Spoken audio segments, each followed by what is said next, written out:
नवाज शरीफ हुकूमत Panama leaks की गैर जानिबदार और शफाफ छानबीन में किस कदर संजीदा है, इसका अंदाज़ा चीफ जस्टिस ऑफ पाकिस्तान को लिखे गए ख़त में मुजव्वज़ा कमीशन की शराइत कार यानी टर्म्स ऑफ रेफरेंस को देख के हो जाता है। यानी कमीशन बतौर अदालत काम करेगा, मावनत के लिए किसी भी शहरी, ओहदेदार, मालियाती माहिर या किसी भी इदारे की कोई भी दस्तावेज तलब कर सकेगा। हतमी रिपोर्ट मुरतब करने के लिए कमीशन अपनी मियाद खुद तय करेगा।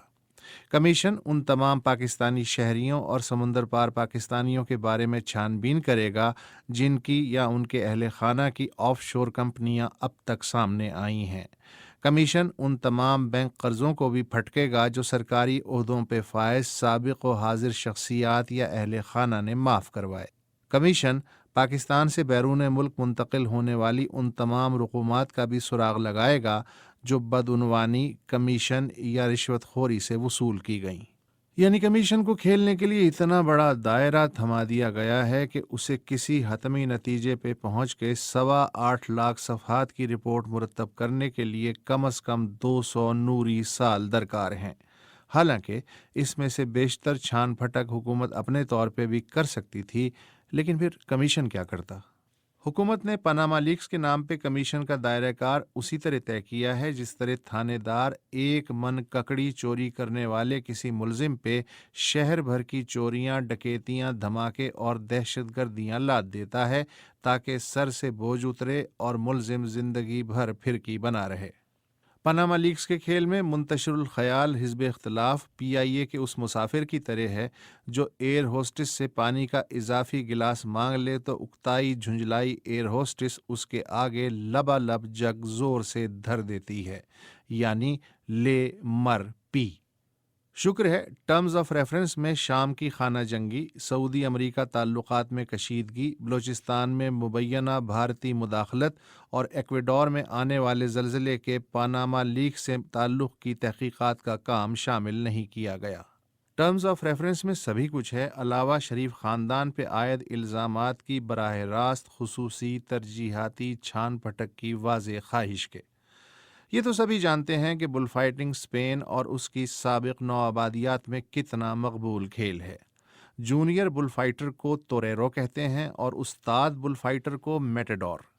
लोग बाग अपनी ज़ात और मसाइल में इस कदर गर्क हैं कि शायद ही किसी का ध्यान इस जानिब गया हो कि पाकिस्तान में बुल फाइटिंग का खेल बाज़ाब्ता तौर पे नवाज शरीफ ने मुतारिफ करवाया। इनसे पहले मुर्गों की लड़ाई और बटेरबाजी से जी बहलाया जाता था, लेकिन नवाज शरीफ ने बुल फाइटिंग की तरबियत और मैचों के लिए पहला खुसूसी एरिना अपने चाव से बनवाया। इस एरिना का सुनहरी मोटो है, आ बैल मुझे मार। एरिना में चारों तरफ बड़ी बड़ी पेंटिंग्स आवेजा हैं। एक में मेटाडोर नवाज शरीफ अपने वक्त के चैंपियन सांड गुलाम इसाक खान को लाल कपड़ा दिखा रहे हैं।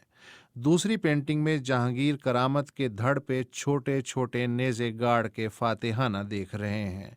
तीसरी पेंटिंग में परवेज़ मुशर्रफ नामी ताकतवर बैल ने नवाज शरीफ को सींगों में पिरो के हवा में उठा रखा है। चौथी पेंटिंग में नवाज शरीफ परवेज़ मुशर्रफ को सींगों से पकड़ने की कोशिश कर रहे हैं मगर पैर हवा में हैं।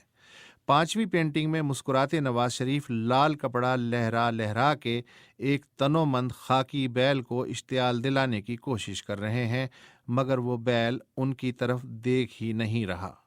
इन दिनों एरिना की छठी पेंटिंग पे काम हो रहा है। नथनों से भाप और खुरों से चिंगारियां निकालता बैल पूरी ताकत से मेटाडोर नवाज शरीफ की जानिब बढ़ रहा है और नवाज शरीफ उससे डरने की बजाय मुस्कुरा रहे हैं। बैल के एक सींग पे पानामा और दूसरे पे लीक्स लिखा है। एक अच्छे बुल फाइटर की बुनियादी खूबी यह है कि वो अपने बजाय सांड को थकाने की कोशिश करे और जब सांड थक के गिर पड़े तो काम उतार दे।